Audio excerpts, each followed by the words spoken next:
Hello everybody. I would like to introduce a talk today about technological art off the trodden tracks. It's about artists misusing technology, and I honestly don't have any clue what it's about, but I'm very curious to see. May I introduce to you Jussi Angesleva and Regine de Batty.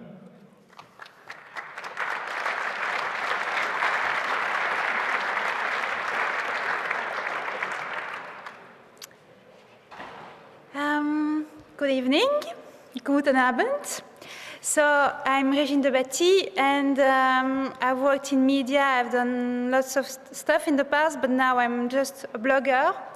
And my blog is called We Make Money, Not Art. Yeah, I started it 1.5 years ago, and it talks about what artists are doing with technology and also design and other stuff, but mainly artists and technology. Yes, hello from my part as well. I'm Jussi Angesleva, as already kind of noted. I'm living in Berlin, teaching at the university here, digital media, and working also at the same time doing media arts related things. And I guess to kind of frame a little bit of the talk for tonight,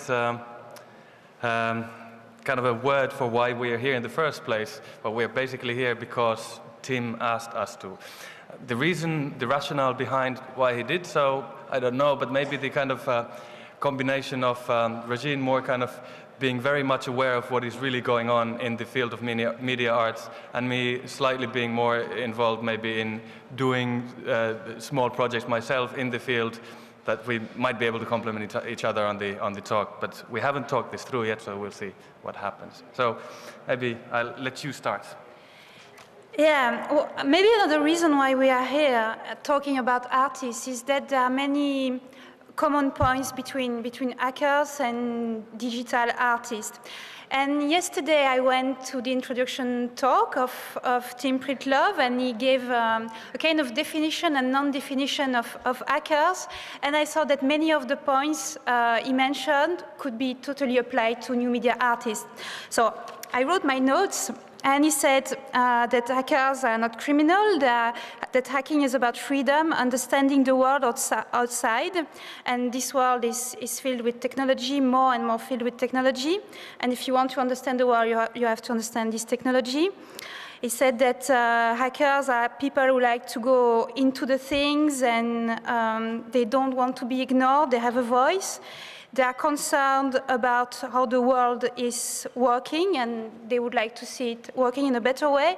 And we can really apply all these sentences to artists. So there are many things in common between them, and so many things that I think that a hacker meeting new media artists, they could have a conversation, they could really talk. But if you have a new media artist meeting a contemporary artist, someone who's painting or making sculpture, it's not, maybe they wouldn't have so much thing in common and so much point to discuss. But so sometimes the boundaries are blurred between hacking and making digital art, but hackers and artists do not only have things in common, they also have differences. Yeah, I mean, of course, and still have to say that we are now very much simplifying the equation, kind of coming up with some sort of stereotypes through which we then discuss a couple of projects later on.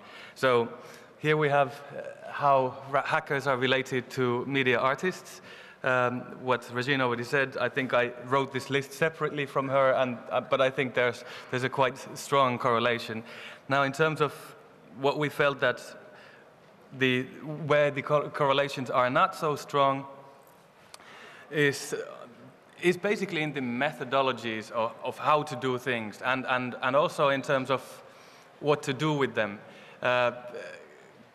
Kind of as a one-liner, one could say that media arts in general is very often about providing a vision, doing something that has some physical manifestation through whatever technological means that illustrates a point. It doesn't really work that well, and it's not replicable in a way that many hacker-style projects would be, in terms of from ground up building up the community, coming up with the the kind of whole space of possibilities, what a given technology, a new idea could be applied to, reverse engineering things, coming up with new software libraries, etc. So all these things are, so the perspective is much more, in a way, narrow in terms of having kind of more people working on the same thing, but at the same time, trying to just get the idea across that hopefully other people will then understand.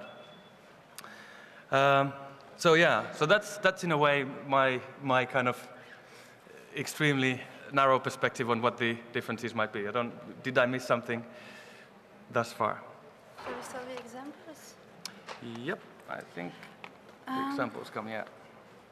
Yeah, to make it clearer,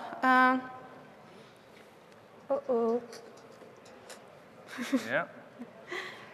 we'll just show a few examples, and we're not going to show everything that new media artists are doing with technology, but as the theme of the Congress is private investigations, we will just show several projects that explain how new media artists are dealing with surveillance technology. And with two themes in particular, I noticed in the program that we are talking here a lot about RFID and CCTV cameras, so we choose several projects that deals with these technologies in particular. Yeah, that's normal. Okay, so this is the audio pad. So I will just start with a few projects that talk about RFID, or artists are using RFID. Of course, many artists are criticizing RFID and organizing workshops where they explain people who are not hackers, who are not artists, and who are not technicians.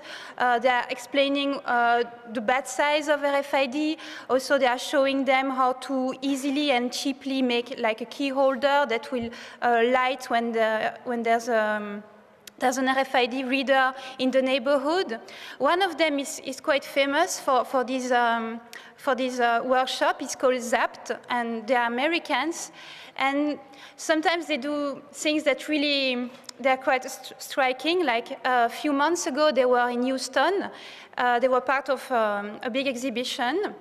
And so they were showing some video. But for the opening of the show, they were trying to demonstrate the nasty side of RFID, and they thought that the better way to do it, not just showing their video, but it was coming at the opening of the show with a series of small boxes, and inside each box there was a cockroach, the one from Madagascar. They are quite big, and they attached an RFID tag to each cockroach, and they invited the people at the opening party to take a box with them and go to their Walmart, local Walmart supermarket, and just free the cockroach in the supermarket so that it would taint the database of the supermarket.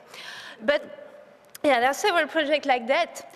And also, we wanted to show that some artists also see the good side of RFID, because RFID is just a technology, and in itself, it's not bad, it's not nasty. So the first project is an audio pad, and it's a musical table. And underneath the table, there are RFID readers. And so you just take small tokens, and you move them on the table, and they are associated with sounds, and the movement you make triggers some sound, so you can use it as a musical instrument. This one is by some German artists. There's a series of bootleg, they call it bootleg projects. And their point is that we love gadgets and we love shiny devices. And each time there's a new model, we just throw away the old one.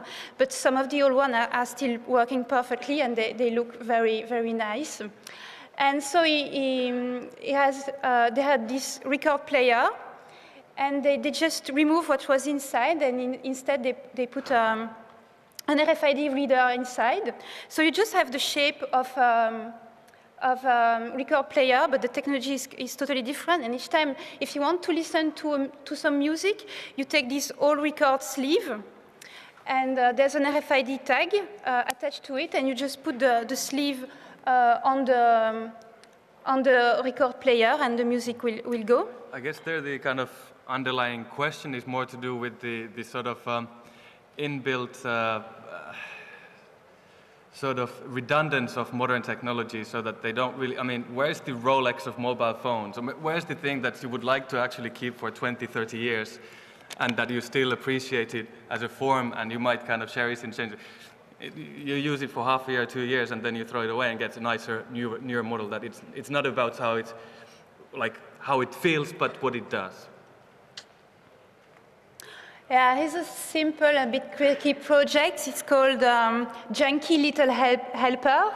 It's a medicine cabinet, and inside there are the bottles or the drugs, and they are associated with an RFID tag. And each time the person, and also the cabinet is networked with a chat room. Each time the person is taking a bottle or some medicine, the people on the chat room are informed, and also the cabinet start blinking, and the people can phone the junkie and tell him, look, you're not supposed to take a drug again. So basically by making the community aware of the fact of the moment the person is basically abusing drugs. Yeah, this one I found funny. This guy is an interaction designer, and he's also a VJ. And he thought it would be nice if a VJ, instead of being on his side of the nightclub behind his platform, if he could come and dance among the crowd. So there's a glove there at the bottom. There's an RFID reader, and he put RFID tags on different parts of the body. And like there, it would be reward. If it's on the arm, it could be switched to the next image and stuff like that. Yeah, it's on. So what happened is that he's dancing among people, and he's just doing this and this controls the images, the videos on the screen in the nightclub.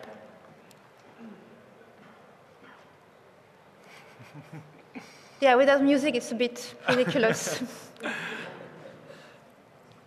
But with the music, it's worse, believe me. What do we have next?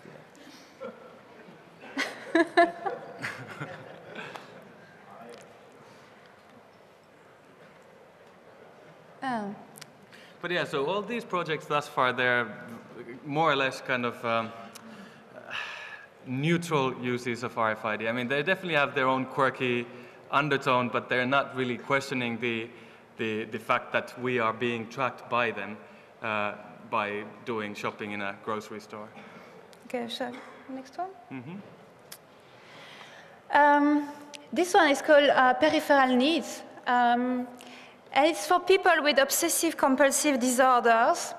Like, there are people who just get stressed and get cold sweat if they are in the bus or in the train on their way to work, and they suddenly think, oh, did I switch off the light and the oven? And then they get cold sweat and they have to go back home to check if the electrical appliances are okay.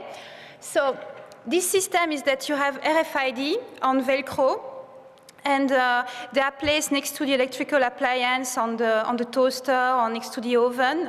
And so you take the Velcro, and on the Velcro it's written toaster or oven, and as you take it off, it just disempowers the electrical appliance, and you have a special bag, and you just put it on your bag. And so if you have problem and get nervous on the bus, you can just look at your bag and see, so light, okay, oven, okay. And there's also a pillow, so if you have the problem in the night and you wake up because you're not sure that you have turned off the light, you can just look at your pillow and check.